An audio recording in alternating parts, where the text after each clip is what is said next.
Hello and welcome to JPod. This is a podcast on journalists and journalism. My name is Krishna Prasad and it's great to see you here.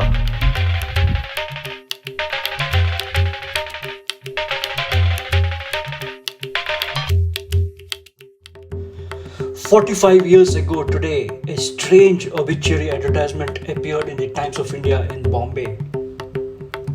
Democracy Dem, beloved husband of T. Ruth, loving father of L.I. Bertie, brother of faith, hope and justice, expired on June 26th. It was an advertisement to mark the darkest phase in India's independent history, the emergency, when civil liberties were suspended, when opposition leaders were jailed, and when the freedom of the media was crushed by the authoritarian instincts of Prime Minister Indira Gandhi and her son Sanjay Gandhi and his henchmen.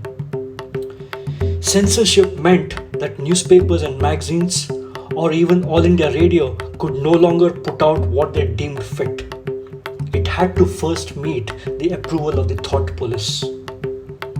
Over the next 21 months, owners were threatened, editors were jailed, managements were superseded, foreign correspondents were sent out of the country, magazines were shut down, films were banned, advertisements were squeezed, and laws were passed to ensure that journalists did not get to do their business, and to ensure that the people did not get to know what was really happening in India. Lauren Jenkins of Newsweek magazine, who had covered the world from Franco's Spain to Mao's China, wrote in the magazine that he had not seen such stringent and all-encompassing censorship as he had witnessed in India. My guest today on JPod was a first-hand witness of what happened to the media in those awful days. Coomi Kapoor was a young reporter with the Indian Express when the lights were switched off. Coomi personally experienced the full fury of the emergency. Her husband Virendra Kapoor was imprisoned, and her brother-in-law Subramaniam Swamy was on the run to evade arrest. All the time, her family faced threats and harassment from the security forces.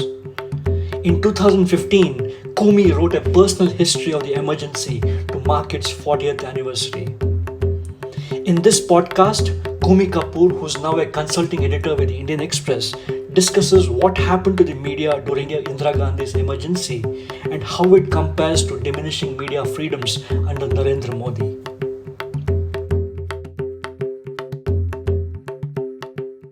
Social media, a place where you get news, views, arguments, fun stuff, vicious rants, all of which can drive you insane. It's all so confusing.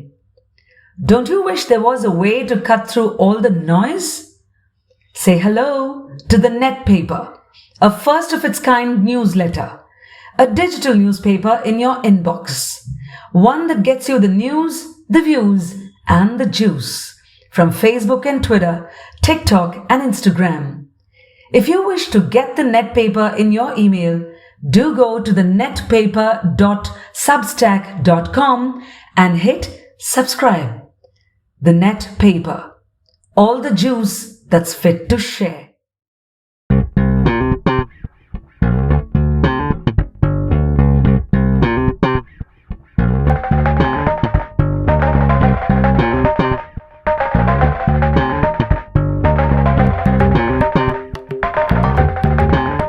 June 25th is one of the most significant dates in the history of Indian media.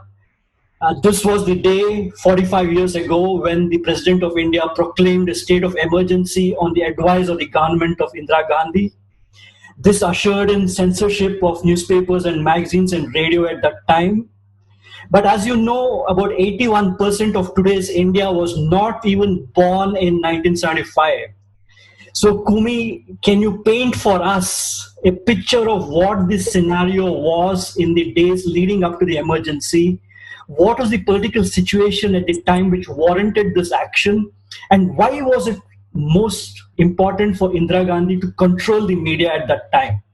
Well, Mrs. Gandhi was very suspicious, and JP was leading a movement asking for her removal on the grounds of corruption. That movement, by today's standards, was not so violent or anything as to be a real, genuine excuse, Right. for imposing an emergency. I think the real thing was that got to Mrs. Gandhi was when the High Court of the Allahabad High Court gave an order disbarring her as a member of parliament because of so-called election infringements Right. in the Raebareli constituency. Yes. So that was on June 12th, if I remember correctly. And she, after that, realized that if she stepped down even for a day, because that order said that she could not stand for elections for the next 6 years, Right. or she had to get a stay from the Supreme Court. Now, in trying to do all that, she knew there might be a gap in which she would have to step down, which she was not willing to do because she was suspicious of her party colleagues, all her Congress colleagues, most of all. Yes. So she needed to take some strong measures, and she had her backing of her son, Sanjay Gandhi. So between June 12th and before they went to the Supreme Court vacation judge for an appeal, they were busy planning the whole emergency. They had been given a blueprint. They had made out the list of the names of the people they had to arrest. The ostensible grounds was that the law and order situation because of Jaiprakash Narayan's movement. Yes. So she decided to go, Siddharth Shankar Ray advised her how to go about it. So she actually she went to the president on the 25th night, Right. June 25th night, Right. without consulting her cabinet, which was constitutionally illegal. Right. But Fakhruddin Ali Ahmad went along, signed it. The cabinet the next morning summoned at 6 o'clock in the morning. Yeah. Didn't know what to do, but they were all, as people used to say, she was the only man in a cabinet of women. So they all fell in line without any questions. Yes. So then she went on to the radio an hour or two later and announced that she was proclaiming an emergency. She Right. called it an internal emergency because, because of our earlier wars, we had already an external emergency in place. Right. Right. So that was the emergency. But I Right. think you, for media students, want to know more about censorship, right? So Yes. tell me. Why specifically was it important for her to control the media through censorship during the emergency? Why was it so important to rein in the media? Because that, for every dictator, the first thing they think about is how do you control the media? Because if people know what is happening, then there's always chance of rebellion and dissent.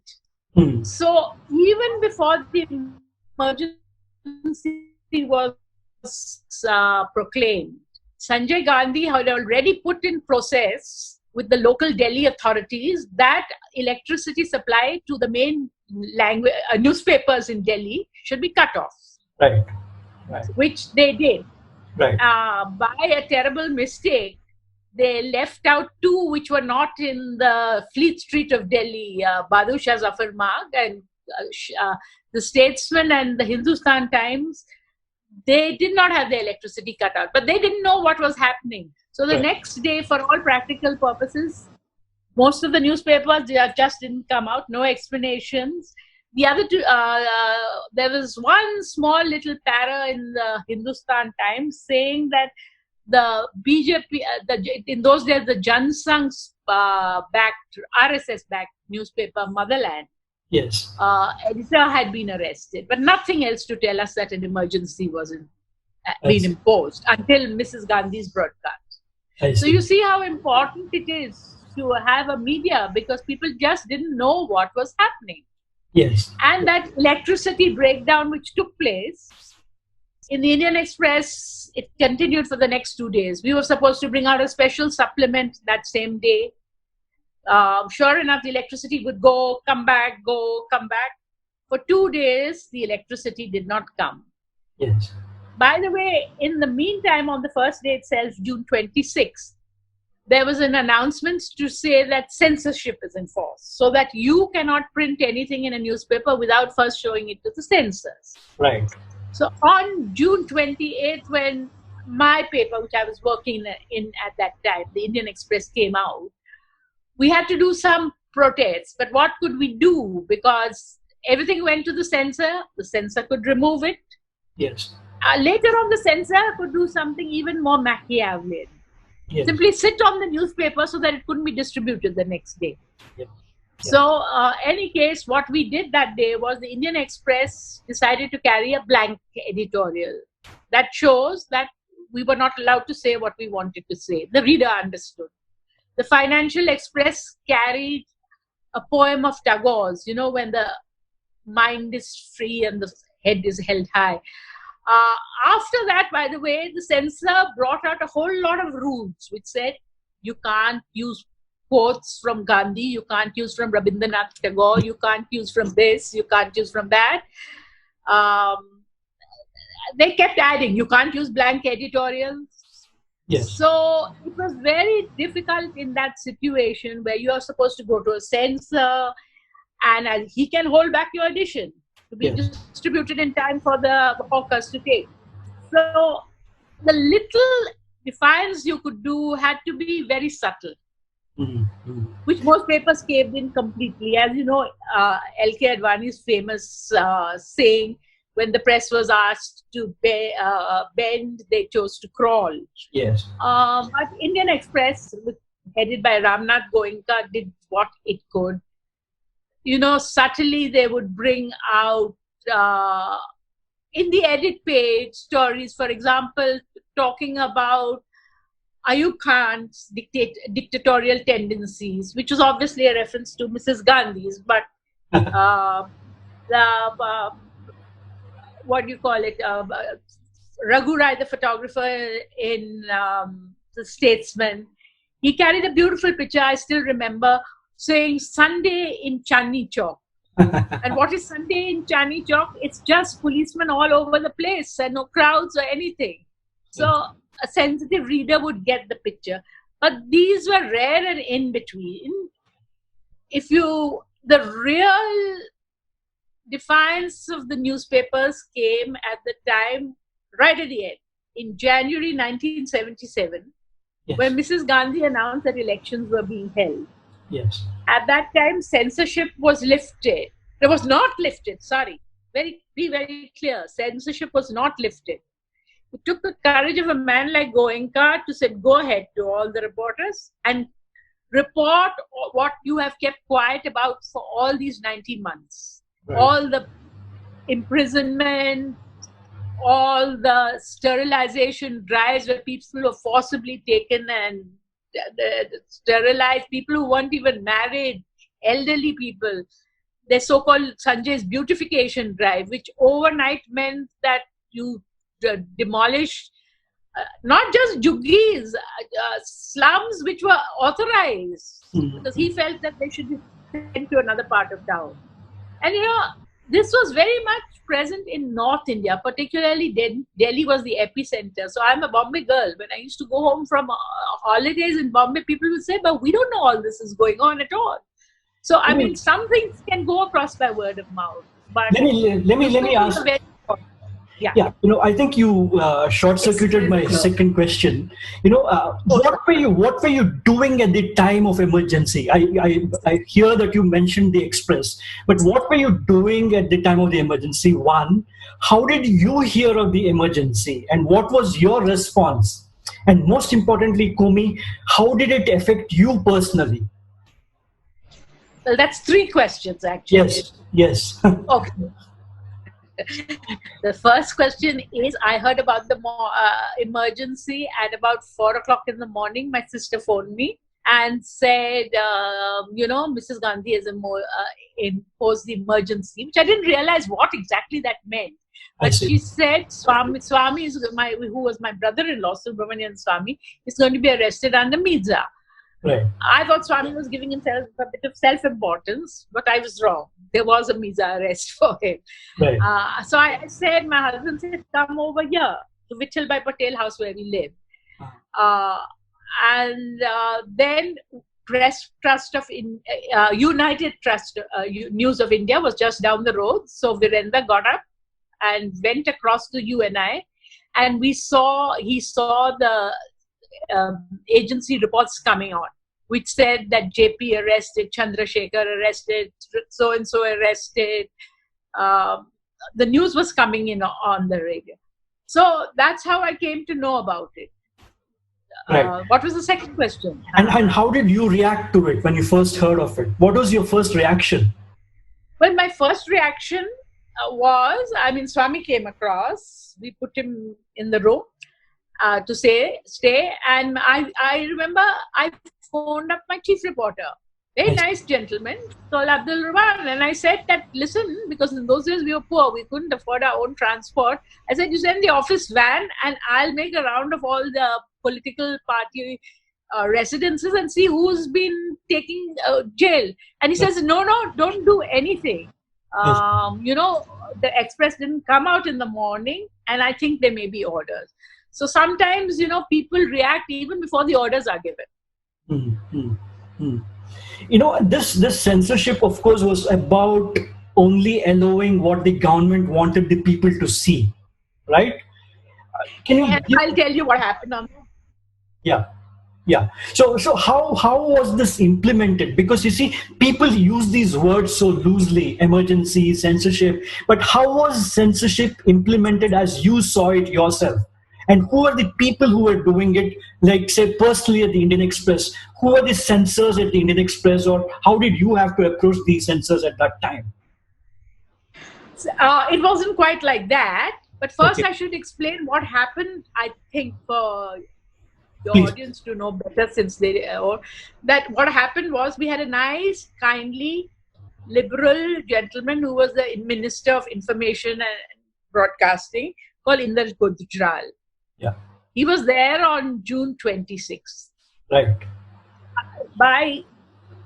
He was given a shouting by Sanjay and then by Indira Gandhi on June 26th for no rhyme or reason, because of some report which had appeared about JP's rally and the fact that one or two lines had been mentioned in Doordarshan.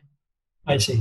So obviously, Sanjay decided this man is no good for us, and he brought in a gentleman called VC Shukla, Vidyacharan Shukla. Right. Now, he knew Vidyacharan Shukla would act as a hatchet man, so the next day he was brought in. Overnight he was brought in and took control. Now, they may pass several things to keep the media under control.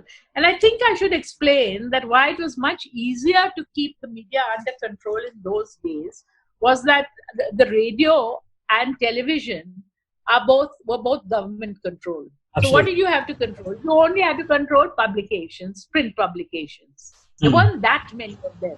It's not like today when you have TV all over the place, you have social media and all that. It was an easier operation to be done. So you want to know now what did they do by censorship? Yes. Well, what he did was, we had a ministry, a Shastri Bhavan, which was supposed to be the Press Information Bureau. So those people, a lot of them became censors. So what you did in the beginning was, you took your whole newspaper and you carried it to the Shastri Bhavan. They would clear it. And then you take it back, print it, and distribute it. I see. If you wrote anything that they felt was wrong, they would cut it out. But since there was no longer the plea that you could put gaps in the newspaper, you had to refill them. Yes. So it meant that you just missed the day's deadline, in short. Yeah. And Shukla was doing everything possible. He kept giving new sets of rules of what is what you can't do. As I said, you can't do the quotes. You can't write about Parliament. Even Parliament you can not mention people's speeches. All you can do is mention who voted for and who voted against. But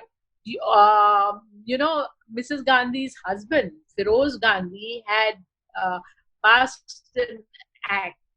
I mean, he was the initiator of this bill, which became an act, that a press protection bill, which meant that if a journalist is covering Parliament in a credible fashion, he can't be charged. That was done away with.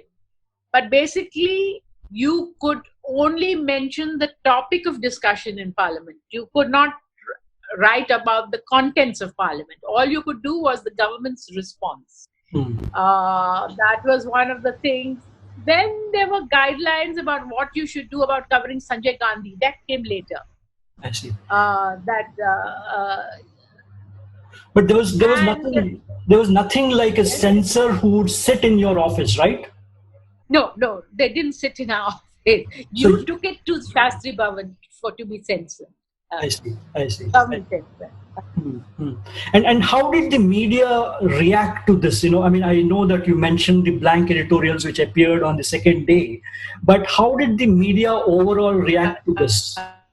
What did the press clubs do? First day that the paper actually came out. Yeah, what did the press clubs do? What did the associations do? What was the reaction? Reaction was as follows. We had a very inspiring editor, Kuldeep Nair. So he told us reporters that because 2 journalists had been arrested, K.R. Malkani and the editor of Punjab, I think it was the Punjab Kesari. So he said we should bring out a statement against the censorship, against the arrest of journalists. So you guys come to the press club the next day. We went to the press club the next day, and it was a very strange atmosphere because most of the young reporters were either from the Indian Express and the Hindustan Times. And we were all very enthusiastic, very upset. And of course, we all signed the thing. And oddly enough, the senior journalists from, I shouldn't say the names of the papers, but they were well-established papers, were sitting on the sidelines in the press club and noticing what was happening. And certainly not taking part. And we later came to know that these people had conveyed back to Vidya Charan Shukla exactly what happened at the meeting. So Shukla asked Kuldeep Nair, give me what he called the love letter to Mrs. Gandhi, which was a protest. Kuldeep didn't give it. Kuldeep was also a stringer for the London Times. At that time, I was pregnant and about to deliver. When I came back a few days later, I found that Kuldeep had been arrested for all these reasons. So, I mean, the message was very clear. And I remember at that time, since you say, what were we doing during the emergency? Kuldeep Nair had once tried to give us a pep talk, and he said, no, I know you can't write anything, but you should keep a diary of everything that happens. Now, nobody keeps these diaries. But the odd thing is that these things are impressed in your mind, you don't really forget them. Absolutely. So we didn't really keep diaries, but which would have been invaluable if we had. But basically, it was an excuse for journalists to do very little. I used to moonlight teaching journalism in the Bharatiya Vidya Bhavan, in fact. I see. And because the story, it was all rehashing public, press statements and things like that. And it gives a reporter an excuse to avoid doing anything by saying, no, the government won't like it. So that even if it's a crime report, you'll say they won't like too much crime being reported. Yeah.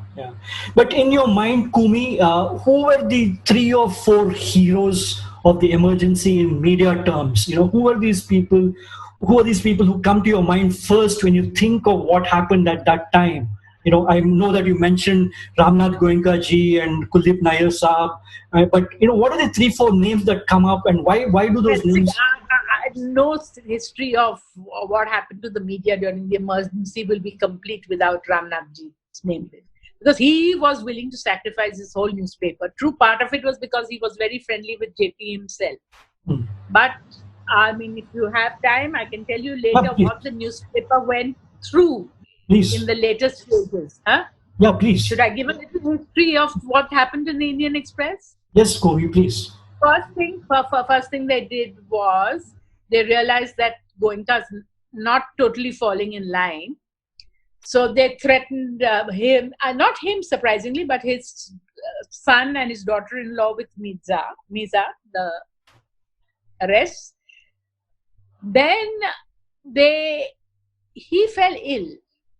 So he was out of the scene, and his son went along, and the government went and brought in a new body to take control of the newspaper, which was headed by Mr. Birla from the rival Hindustan Times. Kamal Nath was one of the members. So it looked as if the Indian Express would be in control. Ramnathji had a heart attack and he was on the sideline. Then he came back from his, he recovered, came back, and he had a fantastic knowledge of law. So he said, this is all illegal, blah, blah, blah, you have no right to. And he threw out his whole government board, which was an amazing act of courage in those days of the emergency. By that time, the government had ensured that the chief editor, Mulgaonkar, was also removed. That was so Govinda couldn't do much about that. But as time went on, Indira was very keen to take over the Indian Express. So she tried every trick. They were told that newsprint bills are outstanding. You haven't paid your news service charges.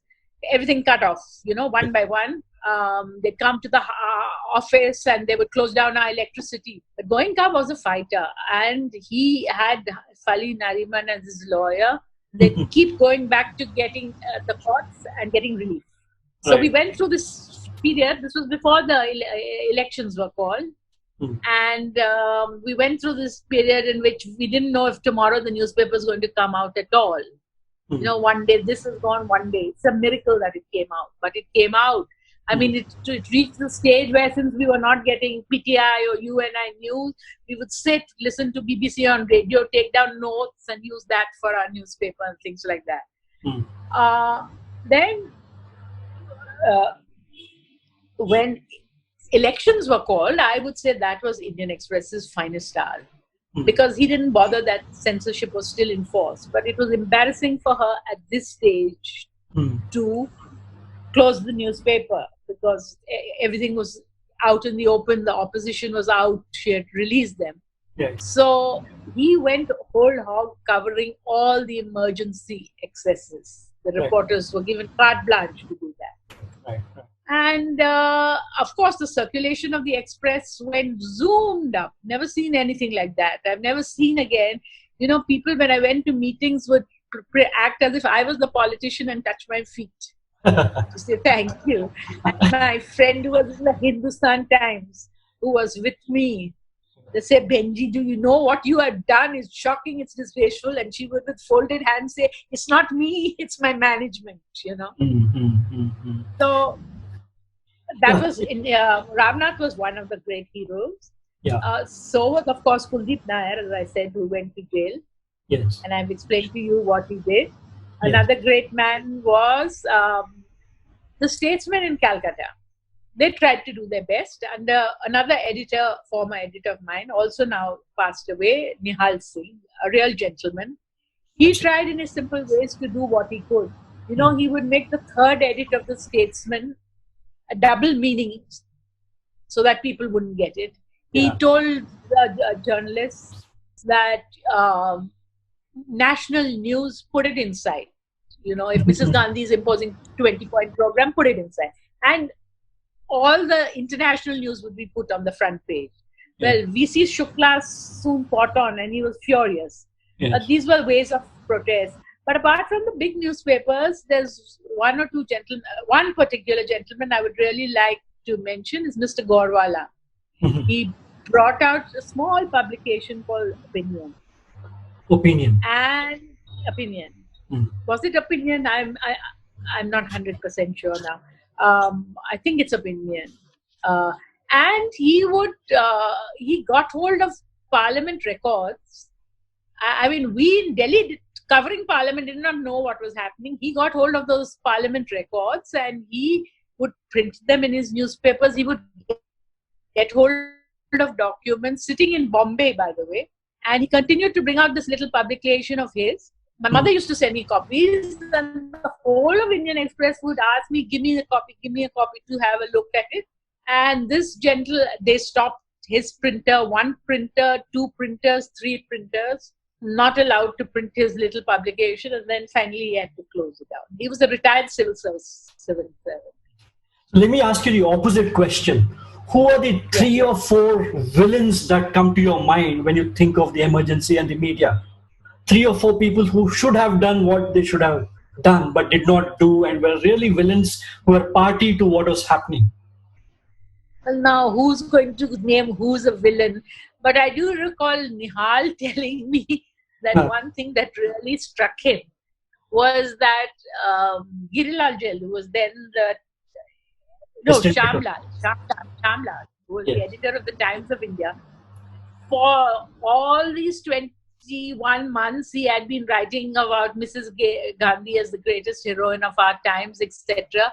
The day they lost the election, the editorial in the Times of India was totally on another line.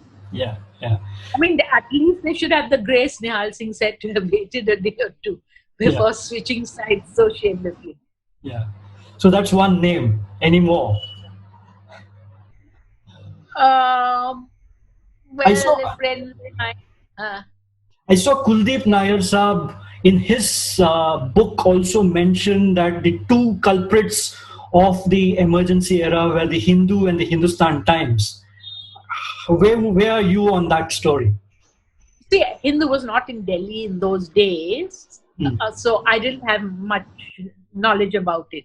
But Hindustan Times, just before the emergency was imposed, under government pressure, had got rid of their editor, George Varghese. Right. Because he did a few stories against the government. Then they brought in a young gentleman from Calcutta called Karlekar. Yes. Who did a very gushing interview with Mrs. Gandhi, which you may have perhaps heard of. Yes. But of course, Karlekar later changed his line and said that he was misled because he was young and naive to the capital and didn't know what. Yes. But was the censorship of the media, I think you briefly addressed this question earlier, was the censorship of the media largely a Delhi affair? Because we really don't hear too much of what was happening in the south or in the east of India. Was this very much about Delhi? It was definitely Delhi was the epicenter, which Sanjay Gandhi and his goons concentrated on the most. But censorship was everywhere. As I told you, Calcutta, the Statesman, was trying what it could, but couldn't do anything. Censorship was blanket across the country. But the other deeds of the emergency, whether sterilization, beautification, arrests, much more of that was in the north than in the south. So you can see the results in the elections. The Janata Party swept the north, whereas the Congress won in the south. Coomi, what is the one thing that you have still not found an answer for even after 45 years? What is that thing, the best kept secret of the emergency? What has that been for you so far? Well, I think the best kept secret, is the one that tantalizes people the most. I have my own theory, so I won't say that I feel say, is that why did Mrs. Gandhi lift the call for elections? Yes. It infuriated her son. She did it without his knowledge. Yes. So what did she do? Did she do it for ego? Did she think that everything was in her favor? And if she could legitimize her rule, was it the fact that she hated the press she was getting in the foreign publications that Nehru's daughter has derailed India's democracy? Nobody has a clear-cut answer for this. But I don't think it was genuine love for democracy that made her do it.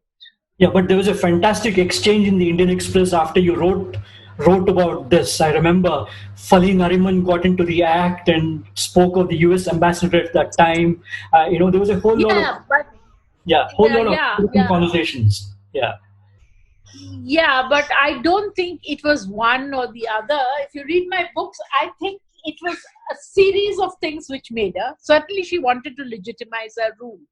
Mm. Certainly, she was not getting the feedback on the ground because she was surrounded by sycophants, and the IB was giving her these figures that she'd get 300 seats. Mm. But I think she was a very cunning politician, and she had also thought she had divided the opposition totally. So, and she wouldn't give them enough time to get their act together before elections were held. Sanjay was a shrewd politician. He would later say that, in fact, the opposite would have worked. If you give them no time at all, they had nothing to do, but their heads would all be chopped off together, so they might as well all come together, or we'll all be killed separately, hanged separately. Whereas Sanjay said that if you had delayed it, they would have all fought amongst themselves, as they did later, as to who should have been leader. There wasn't time for all that. Yeah, let me ask you this question about Sanjay, because you brought up his name. We of course know his role post 75 till 1980. But did you, as a young reporter, have a chance to meet him and speak to him? Did he have the same animosity towards the media even before the emergency? Yeah, he always had it. He was very arrogant with them. Didn't mix with them. I mean, we were not on a. But if you'd see him at a rally, because in those, in the run up to the actual declaration of the emergency, before that, and the Allahabad High Court judgment, there was a series of. He organized a series of loyalty meetings for Mrs. Gandhi. So he was around on the scene, but he was arrogant and he paid no attention to the press. Back in 1975, that was nearly 20 plus years before satellite television happened. And censorship at that time in 1975 was mostly about All India Radio and Doordarshan, as you mentioned. And today you seem to have hundreds of TV channels doing a far better job than Akashvani and Doordarshan, to put it very mildly. Did you ever think that even this kind of competition would result in so little critical journalism, even without censorship? You see, that is what people don't understand, that a lot of these private publications are to some degree or the other dependent on the government, either for their licenses, for their advertisements. So they are going to be influenced. Nobody can, work without some degree of pressures and pulls from the government. They will feel them. Whether they succumb to them is a different matter. And as I did mention in a piece this morning, yes, this COVID pandemic has really, really weakened the print media. Yes. You must be aware of the fact. Of course. I mean, there's practically a bloodbath in many of the newspapers, the way they have sacked people, the way editions have been closed down.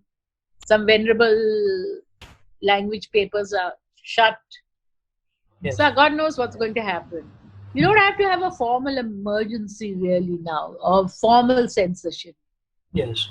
I mean, people know what happens if they don't toe the line. Yes. And owners are, after all, businessmen. No, some are not. But have they got deep enough pockets to withstand what is going to be ahead?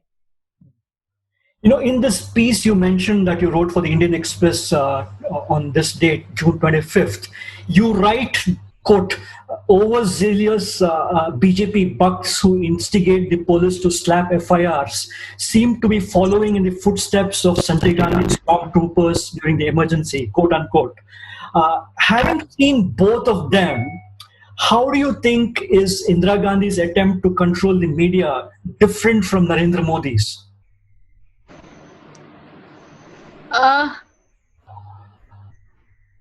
Actually, she was more concerned about her image as a liberal, at least for her admirers abroad. I think Mr. Modi is more cynical. And because he has, for 2 terms, been a chief minister in Gujarat. Yeah. And the Gujarat model, if you see it carefully, was the media was very slowly, they were not allowed into to the secretariat unless they had appointments. Basically, they frowned on free flow of information. They have always not liked politicians to meet with journalists. They have not allowed officials to meet with journalists. Mm. It's basically everybody's looking over their shoulders before they're willing to talk to the media. And the same atmosphere seems to be prevailing today. But when you say they, you really mean Mr. Modi, right? No, I don't mean Mr. Modi necessarily. I mean, when you can't blame a ruler, it's the kind of atmosphere which comes into place. Sometimes sycophants can be more loyal than the king. Mm. Mm. You know, And when yeah, you talk about those BJP bhakts, yeah. I mean, there will always be, whether they're Congress goons, BJP goons, they always feel, oh, we are in power, we'll do what we want. And unfortunately, the authorities, whether they're the bureaucrats or the police and all, feel, why antagonize them? Mm. Mm. It's the same thing as all these trolls, Yeah, yeah. They try to shout down people. Yes. And it's want to also send a message that everybody will, fall in line. Yes. You know, your good friend, the late Mr. Arun Jaitley, Kumi, often used to say that there was no chance of another emergency in the current age. What do you Hello? think? What do you think the reality is? Is it possible to have an emergency again, or do you think parties and politicians have found newer and more modern ways of controlling the media without formally declaring it censorship? Yeah, I think parties have found enough ways to control the media without having to formally declare censorship. Hmm. I think it's not necessary. As I said, you have so much governments have so much power, control, financial control, that most owners would succumb. Hmm. But is Indian media today? Do you think it's stronger than in '75 or weaker? Stronger at the moment. In what ways? You see, even when I joined the media, which was in the early 70s, they were very status quo publications. Yes. They were not taking on government in any form. They were, the prime minister said this, this minister said that. Hmm. There was very little investigation of any sort. Yes. They would cover the opposition speeches, Hmm. but they would cover JP's rally, but there was not, it was all very status quoist. Hmm. People didn't have strong views, and people were not anti the government. Those publications were not generally anti-government. I started my career in a most unusual way. Hmm. I worked for an RSS publication. Nobody Right. would have me in those days, so that's how I ended up there. But it gave me so much freedom to write, which was not possible in any of the other newspapers. Right. I saw the difference. I mean, in investigation, maybe we were a little free without doing enough investigation, fact check. In those cases, there was almost an atmosphere as if, it was not the done thing to write strongly about. Right. Right. But how do you think the media would react today if censorship were to be formally proclaimed once again? How do you think the media would react? Today's media. The media would react immediately, and I don't think any ruler would be foolish enough to have to now openly declare a censorship. Hmm. There are enough subtle ways to bring it in quietly. And the public as such, what do you think is the public's role in this kind of atmosphere? Do you think the public in today's age of social media is as concerned about free expression and free speech as we as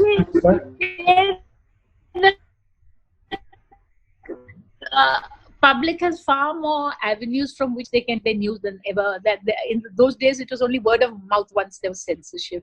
Today, the social media is full with a variety of views and reports and all that. So you can pick and choose. It's a different matter that they may not be credible or reliable, but they were there. So it's much more difficult to muzzle totally information in today's world. That's obvious. I mean, social media makes it obvious.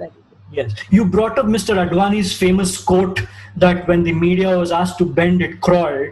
How would you describe the media's current position, when the Prime Minister can afford not to have a press conference, unlike Mrs. Gandhi, when ministers can call us names, when FIRs and sedition cases can be slapped so happily all over the place, when the judiciary can do nothing about it? What is the media's current position if you compare it to Mr. Advani's statement? It's not as if I would say that today the journalists, by and large, at heart, are in a mood to fight. But whether their owners are willing to support them is a different matter. Which is opposite of 75. Yeah. Koomi, not really opposite. Yeah. Let me come to the last couple of questions. India is currently number 142 out of 180 countries on the World Press Freedom Index. If this index were around in 1975, what do you think India's position would have been after emergency and censorship? We are now 142. It would have been even lower. Even lower, which means freedom would be much less than now. Yeah. Right. Okay. So one last question, Koomi. I don't buy all these ratings also. Of course. I don't quite buy all the international ratings because they ignore certain countries which we know very well, also in a bad way. Of course. It's only the European countries really which have very high standards. Yes. So let me ask you this very last question, Koomi. You have lived through those dark days of the emergency of 1975. What is your advice to young journalists, young Indians on media freedom and how to protect it? What do you think young journalists should always keep in their mind? I think they should keep in mind that they should not be scared and keep digging away and trying to investigate the truth. But I think that their prejudices should not blind them to the fact that they must be very, very certain of their facts. Hit out at the highest authorities in the land, but do so with the facts and corroboration. Sometimes in their enthusiasm to show that they can attack the very highest, they don't always get all their facts in place. So I say that do it, but do it very carefully and, very thoroughly. Studying all the legal aspects. Well, that is Coomi Kapoor, veteran journalist, consulting editor with the Indian Express. She's also the author of the book, The Emergency, published by Penguin Viking. Thank you very much, Coomi, for joining me on this podcast to explain what the emergency in general and more particularly the press censorship in that time was all about. That was very enlightening, and I thank you very much for joining me, and I thank you all for listening in. Thanks, Krishna, for calling me. Thank you so much, Coomi.